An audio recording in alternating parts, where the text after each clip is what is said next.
Jeff Spence, your stat instructor for 135 at CCD. I am here to give you the first supplementary lecture, recorded lecture outside of class.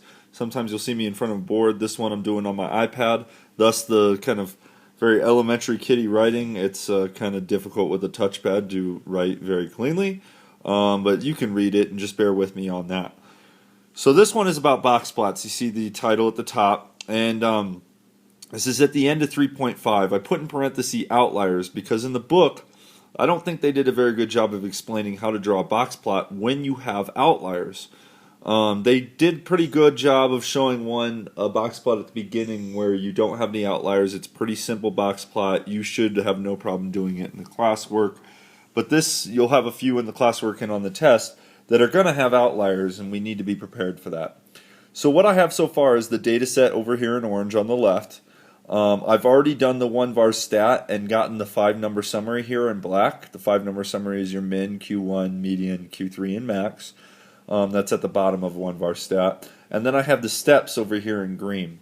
I've also provided the number line down at the bottom. This is something you're going to have to generate. You're going to have to draw a straight line and label the axis correctly. I went from 0 to 60 by tens because the min is 5 and the max is 59. So, you know, and if you wanted to, you can put little hash marks in the middle representing the 5s, which I'm doing now. That could help to kind of reference your placement.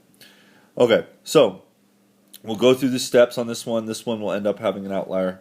I'm going to do one more after this where we might have more than one outlier. Okay, so it's going to get more complicated as we go. So the first step is always to draw the box. Well, to draw the box, you need the 5-number summary. Essentially, you need Q1, the median, and Q3. So I have those from 1var stat. I already did that. And Q1 is always the left edge of the box. So I'm going to draw kind of a line there at 11. All right, and Q3 is always the right edge of the box. That's at 21. Draw a line there. It's a little off, but close enough. And median is, well, let me draw the box. There we go. Okay, between those two. You know, the rectangle. And then the median is always the line inside the box. So 15.5 would be right about there. Okay? So the box will always be labeled, well, the left side of the box will always be Q1, the middle will be the median, and the right will be Q3. Now I'm labeling it here so we know what we're doing, but you don't have to show that. Okay? Then so we've drawn the box. Step 1. Always Q1, median, Q3. That's the easiest part of this whole process. Next, find the fences.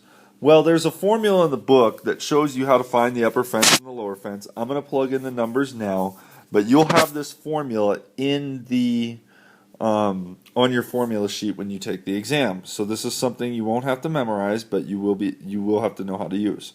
UF for upper fence is always Q3, which is 21, plus 1.5 times the IQR, and the IQR is always the difference between Q3 and Q1. Well, that's 10. So this is basically, sorry, it's about 10. 21 plus 1.5 times 10, that should be 36. The lower fence, LF, is always Q1, which is 11, minus 1.5 times the IQR, which is still 10. And that should be, I believe, negative 4. I'm doing that in my head, but I'm pretty sure I'm right. Okay. So the lower fence is negative 4. The upper fence is 36. Sometimes people put kind of brackets where those fences are. They're not required you're not required to draw the fences on the graph. If you want to put them on there, fine. But sometimes the fences are kind of far out there, and it's not necessary. So we found the fences. The fences are there so we can figure out if we have outliers. That's the key. We need to find those fences first to determine if we have any outliers. Well, do we have any outliers? And I'm going to write that here, outliers, question mark. Do we have any outliers? Well, outliers are numbers from the data set that are outside the fence. If you look, we have a max of 59, so definitely 59 is an outlier. And then 36 is the upper fence. Do we have any other numbers above 36? I'm looking at the orange data set and I don't see one. The lower fence is -4. We don't have any negative numbers in this data set, so there's no outliers on the lower side. So how exactly do we draw these outliers? The book uses a little square. I'm going to use a star because it's more emphasis. We have an outlier at 59. I'm going to put a little star there. Star for outlier. The book does a little square. Feel free to do that. Okay, so that is our outlier. Check. Then draw the whiskers. Okay, well, the whiskers always go. Let's look at the right whisker. The right whisker will go as far to the right to the largest data point that is still inside the fence. Well, the only data value that's outside of the fence on the right-hand side is 59. That's why we do that first. So we actually have to look at the next largest data point. The next largest data point in our data set, and it's not in the 5-number summary. You actually have to go back to the raw data set in orange and look for the next largest data point. If I'm looking just based on what I see here, it looks like the next largest data point is 27, and I'm circling that now. So 27, I draw my fence, or my whisker, excuse me, to extend to 27. And then I stop it right there. Okay, so that is not the max, it's just the next largest data point. The max is actually this outlier, 59.